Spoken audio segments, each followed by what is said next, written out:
नमस्कार, वंदे मातरम, जय हिंद साथियों। आप सभी अच्छे होंगे और आज हम बात करेंगे अग्निवीर जीडी भर्ती 2026 में जो जनरल साइंस आने वाली है उसमें जो केमिस्ट्री वाला पोर्शन है उसकी बात करेंगे। दोस्तों, पढ़ाई का असली मजा तब आता है जब एग्जाम सर पे हो और कुछ नपा तुला समय हमारे पास हो, तब हम अपनी तैयारी को और कैसे बेहतरीन कर सकते हैं, तब हमें पढ़ाई का मजा आता है। देखिए, अभी हमारे पास अग्निवीर का अगर हम समय देखें तो लगभग 1 महीने का समय हमारे पास है और इस समय में हम अपनी तैयारी को कैसे बेस्ट करें ये हम यहाँ पर देखेंगे। देखो, इसमें केमिस्ट्री में जो पहला प्रश्न है आपके सामने वो है रासायनिक अभिक्रियाओं में भाग लेता है। रासायनिक अभिक्रियाओं में भाग लेता है यानी कि रासायनिक अभिक्रियाओं में कौन भाग लेता है, तो इसमें ऑप्शन में मान लीजिए आपके परमाणु है, परमाणु यानी कि एटम, और सेकंड ऑप्शन में मान लीजिए अणु है, इसी तरह से तीसरे ऑप्शन में मिश्रण है, ठीक है, और चौथे ऑप्शन में यौगिक या कंपाउंड है, ठीक है। तो इसमें से हमें देखना है कि रासायनिक अभिक्रियाओं में भाग लेता है, इनमें से रासायनिक अभिक्रियाओं में कौन सा घटक या अवयव भाग लेता है, तो हमारा आंसर होगा परमाणु। यानी कि जितनी भी रासायनिक अभिक्रियाएं होती हैं, सभी रासायनिक अभिक्रियाओं में जो रिएक्शन करने वाला होता है, जो केमिकल रिएक्शन जो करता है वो करने वाला होता है एटम। कौन होता है? परमाणु। तो ये याद रखिए। सेकंड प्रश्न, परमाणु के नाभिक में उपस्थित पदार्थ हैं, यानी परमाणु को जो नाभिक है उसमें कौन कौन से पदार्थ उपस्थित होते हैं, इस प्रश्न को आप वेरी वेरी इंपॉर्टेंट लगा सकते हैं। अच्छा दोस्तों, वैसे अपन जब पढ़ने बैठे, प्रश्नों को हल करने बैठे, तो पेन और कॉपी, नोटबुक और पेन लेके जरूर बैठें, क्योंकि हम साथ साथ लिखते भी रहें और याद भी हमें होता रहेगा। दूसरा, इन प्रश्नों में से 15 प्रश्न है 30 नंबर के, तो इनमें से कितने नंबर हमारे आ रहे हैं ये भी आप कमेंट करके मुझे बताएं, कितने प्रश्न आपके सही हो रहे हैं। आप अपनी तैयारी यहाँ पर चेक कर सकते हैं। देखिए, परमाणु के नाभिक में उपस्थित पदार्थ कौन कौन से हैं, या यहाँ पर पदार्थ की जगह कण भी दे सकता है। एक एग्जाम में, अभी हाल ही के एग्जाम में पदार्थ दिया गया तो मैंने पदार्थ लिखा, वैसे इसमें ज्यादातर जो है परमाणु के नाभिक में उपस्थित कण कौन कौन से ये पूछा जाता है। तो इसमें ये हमने परमाणु की संरचना बना दी इस तरह से। ये मध्य का भाग जो है ये हो गया नाभिक। क्या हो गया? नाभिक। ये है इलेक्ट्रॉन, और नाभिक के अंदर क्या क्या होता है, एक तो होता है प्रोटॉन प्लस में न्यूट्रॉन। तो क्या हो गया? प्रोटॉन और साथ में हो गया न्यूट्रॉन। तो याद रखिए, नाभिक में, परमाणु के नाभिक में क्या क्या होता है? प्रोटॉन होता है और न्यूट्रॉन होता है। ये दोनों मिलकर नाभिक के द्रव्यमान का निर्माण करते हैं या परमाणु के द्रव्यमान का निर्माण करते हैं। नेक्स्ट प्रश्न है, 22 कैरेट सोने में स्वर्ण की प्रतिशत मात्रा ज्ञात करो। कई बार पूछा गया प्रश्न है। आपको यहाँ पर 22 कैरेट की जगह 18 कैरेट, 20 कैरेट, 21 कैरेट, 24 कैरेट कुछ भी दे सकते हैं वहां पर, और पूछा जा सकता है 22 कैरेट सोने में स्वर्ण की प्रतिशत मात्रा ज्ञात करो। दोस्तों, इस तरह के सवाल को करने के लिए आपको दो बातों का जानकारी आवश्यक है। एक तो आपको ये पता होना चाहिए हमें कि जो शुद्ध सोना होता है, प्योर जो गोल्ड होता है, शुद्ध सोना, वो होता है आपका 24 कैरेट। कितना होता है? 24 कैरेट, ठीक है। वैसे 24 कैरेट जो सोना है वो इतना शुद्ध होता है, उससे ज्वेलरी आदि नहीं बनाई जाती। तो उसमें ज्वेलरी बनाने के लिए उसमें अलग से अशुद्धता या उसमें मिश्रण, या हम कहें कि खोट, कुछ न कुछ मिलावट की जाती है उसमें। अब मिलावट क्या की जाएगी? तो मिलावट में दो ऑप्शन है। एक तो है कॉपर, जो सोने के जैसे ही लगता है, एक है चांदी।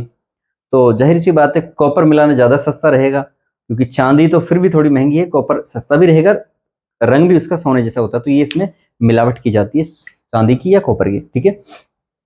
तो यहाँ पर प्रश्न है 22 कैरेट सोने में स्वर्ण की प्रतिशत मात्रा ज्ञात करो। इसको करने के लिए दूसरा हमें क्या करना पड़ेगा, इसका फॉर्मूला, तो दी गई मात्रा ज्ञात करने के लिए एक तो हमें ये मात्रा, दी गई मात्रा हमें लिखनी होगी, बटा हमको करना होगा 24, क्योंकि शुद्ध सोना कितना होता है? 24 कैरेट का होता है, और गुणा हमें करना होगा कितना? 100। क्या जाएगा? दी गई मात्रा कितनी है, देखो इधर दी गई मात्रा 22 कैरेट, ठीक है। तो यहां पर हो गया हमारा 22, इधर ऊपर 22 हो गया, नीचे कितना हो गया? 24, और गुणा 100, यानी इसको हम जब कैलकुलेट करेंगे तो ये आ जाएगा 91.66%, यानी 91.66% जो है वो 24 कैरेट सोने में सोने की प्रतिशत मात्रा होती है। शुद्ध सोना इतना होता है, बाकी जो बच गया लगभग 8-9% वो क्या है, उसमें वो मिलावट की गई है। चांदी की अथवा कॉपर की। ठीक है, नेक्स्ट सवाल है आपके सामने, वह अधातु जो द्रव अवस्था में पाई जाती है। देखिए सवाल पूछा जा सकता है वह धातु जो द्रव अवस्था में पाई जाती है। अगर धातु पूछा जाए तो आपका आंसर हो जाना चाहिए कौन सा, पारा। हाँ जी, पारा, पारद, या इसको बोल देते हैं मरकरी, ये हो जाएगा। लेकिन इसने पूछा है अधातु, नॉट धातु, नॉट मेटल। क्या पूछा है, अधातु। अधातु पूछा है, इसका मतलब हो गया इसमें क्या आंसर आना चाहिए, इसमें आ जाएगा ब्रोमीन, क्योंकि ब्रोमीन एक ऐसी अधातु है जो लिक्विड फॉर्म में द्रव अवस्था में पाई जाती है।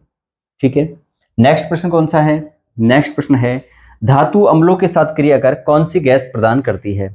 कई बार प्रश्न पूछा गया है कि धातु जो है मेटल वो एसिड के साथ, चाहे वो HCl हो, चाहे वो नाइट्रिक अम्ल हो, चाहे वो सल्फ्यूरिक अम्ल है, इनके साथ क्रिया करके कौन सी गैस रिलीज करती है, प्रदान करती है, उत्पादित करती है। तो देखिए अगर HCl जो है क्रिया करे सोडियम से या किसी भी धातु से, तो क्रिया करके क्या बनाएगी यहां पर, NaCl सोडियम क्लोराइड प्लस में H2 गैस यानी कि हाइड्रोजन गैस प्रोड्यूस करेगी। तो कौन सी गैस निकलेगी, हाइड्रोजन गैस। धातु अम्लों से क्रिया करके H2 गैस प्रदान करती है, हाइड्रोजन गैस देती है, ये हमें याद रखना है।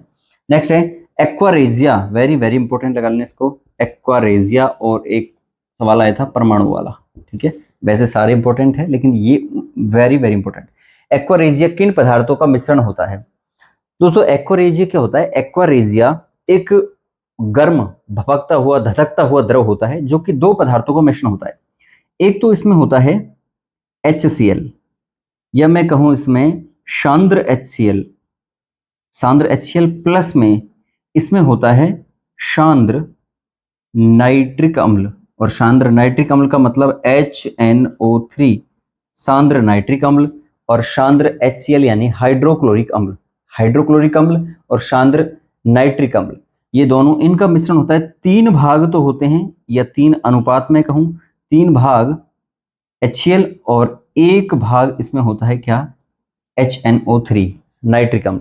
ये दोनों का मिश्रण होता है, इन दोनों का मिश्रण ही कहलाता है क्या, एक्वारेजिया। यदि इनको दोनों को मिला दिया जाए तो हमारे पास जो पदार्थ बनता है उसको एक्वारेजिया या शाही जल या इसको रॉयल वाटर कहते हैं। ठीक है, और ये इतना पावरफुल होता है, इतना प्रबल होता है कि सोने को भी, सोने, प्लेटिनम, इस प्रकार की जो मेटल है उनको भी पिघलाने का या गलाने की क्षमता रखता है।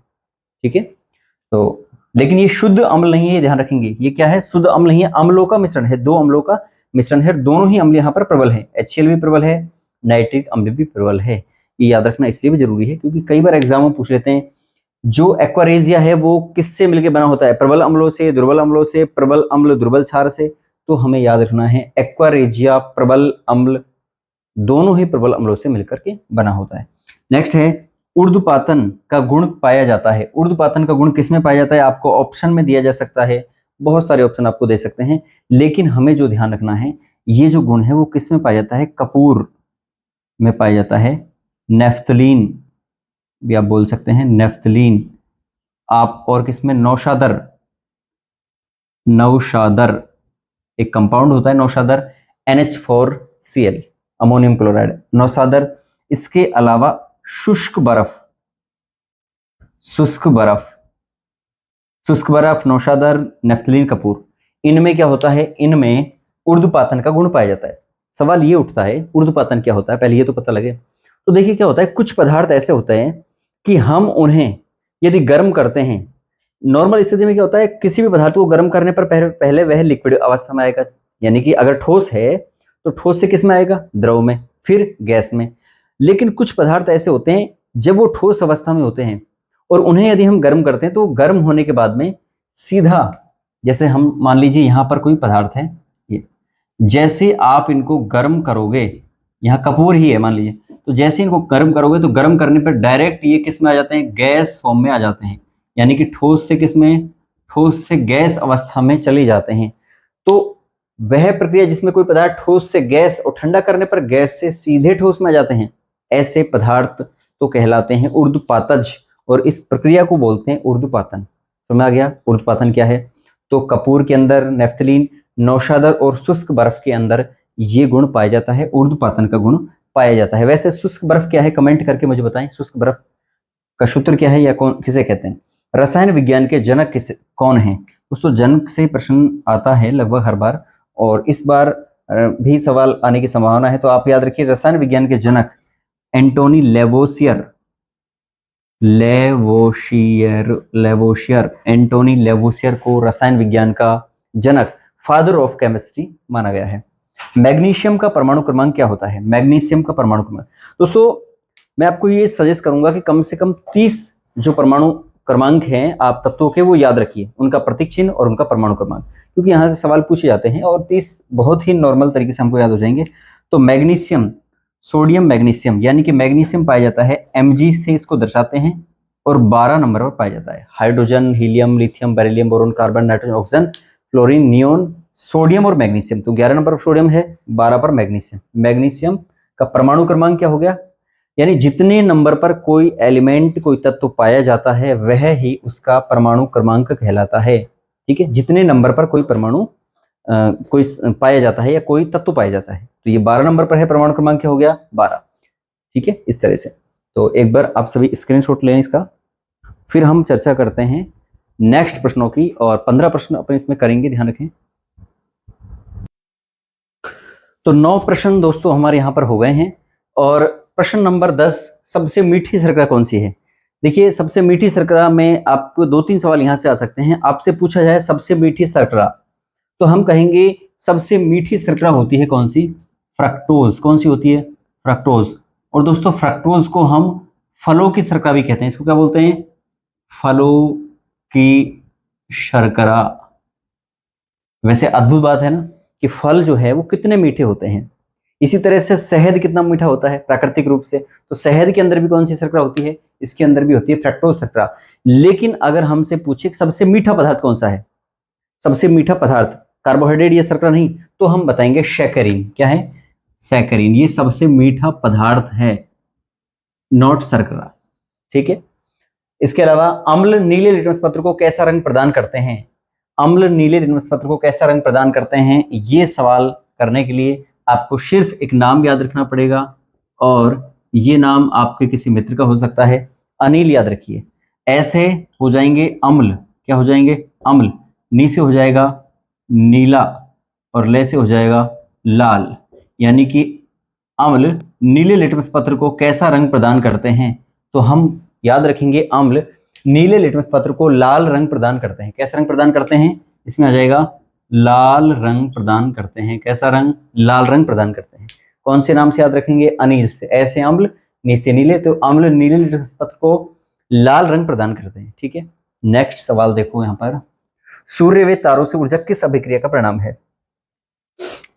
कि सूर्य और जो तारे हैं, स्टार्स हैं, उनसे हमें जो ऊर्जा, प्रकाश, उष्मा जो मिलती है वो कौन सी अभिक्रिया का परिणाम है, किस अभिक्रिया के द्वारा मिलती है। तो दोस्तों 2 अभिक्रियाएं पाई जाती हैं, एक होती है नाभिकीय संलयन अभिक्रिया, एक होती है नाभिकीय विखंडन अभिक्रिया। तो सूर्य की बात करें या तारों की बात करें, एक ऊर्जा हमें, एक अभिक्रिया याद रखनी है, नाभिकीय संलयन अभिक्रिया। संलयन का मतलब होता है जुड़ना, तो जिसमें छोटे नाभिक जुड़ करके बड़े नाभिक का निर्माण हो और वहां पर अनियंत्रित बहुत अधिक मात्रा में ऊर्जा निकले, उसे बोलते हैं नाभिकीय संलयन अभिक्रिया। चाहे हम सूर्य की बात करें, चाहे हम तारों की बात करें, चाहे हम एटम बम की बात करें, एटम बम नहीं sorry hydrogen bomb, atom bomb में तो होती है नाभिकीय विखंडन, चाहे हम हाइड्रोजन बम की बात करें, सूर्य की बात करें, तारों की बात करें, इन सभी में जो ऊर्जा बनती है वो नाभिकीय संलयन अभिक्रिया के द्वारा बनती है। तो वेरी वेरी इंपॉर्टेंट लगा लीजिए इसको भी। दूसरा है, परमाणु के रासायनिक गुणों को कौन सा कण निर्धारित करता है। देखिए, परमाणु के भौतिक गुण हो या रासायनिक गुण हो, और विशेषकर जो रासायनिक गुण हैं उनको कंट्रोल करने का जो काम है या उनको जो निर्धारित करता है वो करता है कौन, इलेक्ट्रॉन करता है। कौन करता है, इलेक्ट्रॉन। और इलेक्ट्रॉन निश्चित कक्षाओं में नाभिक के बाहर, नाभिक में नहीं, नाभिक के बाहर निश्चित कक्षाओं में चक्कर लगाता है। तो याद रखिए, इलेक्ट्रॉन जो है वो निर्धारित करता है रासायनिक गुणों को।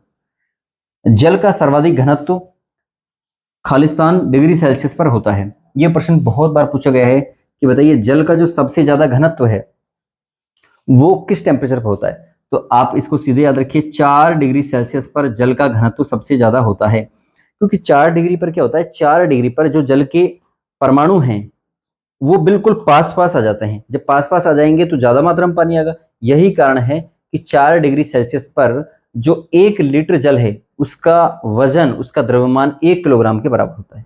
क्या बोला मैंने कि 4 डिग्री सेल्सियस पर 1 लीटर जो पानी है उसका द्रव्यमान कितना होता है, 1 किलोग्राम के बराबर होता है। ठीक है, ये हो। और लास्ट प्रश्न आज का, पीतल किन धातुओं का मिश्रण है।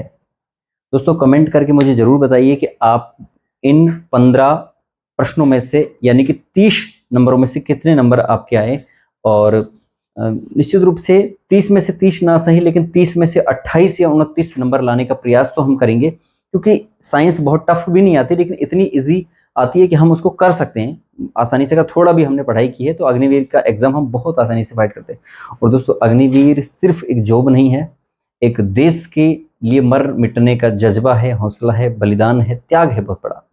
तो मैं बहुत सैल्यूट करता हूं उन सभी अग्निवीर जवानों को जो सेलेक्ट हो चुके हैं और उनको जो अभी तैयारी में है। तो लास्ट प्रश्न का जवाब क्या है, पीतल किन धातुओं का मिश्रण है। दोस्तों पीतल को आप एक छोटी सी ट्रिक से याद रखिए। देखो यहां लिखते हैं पीतल, तो पी से हो जाएगा पिताजी, पिताजी से याद रखिए। तो पी से तो पीतल हो गया, ता से हो गया तांबा, और जी से हो गया जिंक या जस्ता। तांबा का प्रतीक चिन्ह है Cu यानी कॉपर, जिंक का है जर्डन या जस्ता। तो ये तांबा और जस्ता दो चीजों से मिलकर बना होता है क्या, पीतल। तो इस तरह से आपने ये कंप्लीट 15 प्रश्न किए हैं 30 नंबर के। आप सभी को ये वीडियो कैसी लगी मुझे कमेंट करके जरूर बताएं। और इसी प्रकार की और वीडियो देखने के लिए आप धर्मा साइंस सेंटर यूट्यूब चैनल पर बने रहें। दोस्तों लगातार हम अग्निवीर के लिए एक से एक शानदार वीडियो आपके लिए लेके आते रहेंगे। नमस्कार।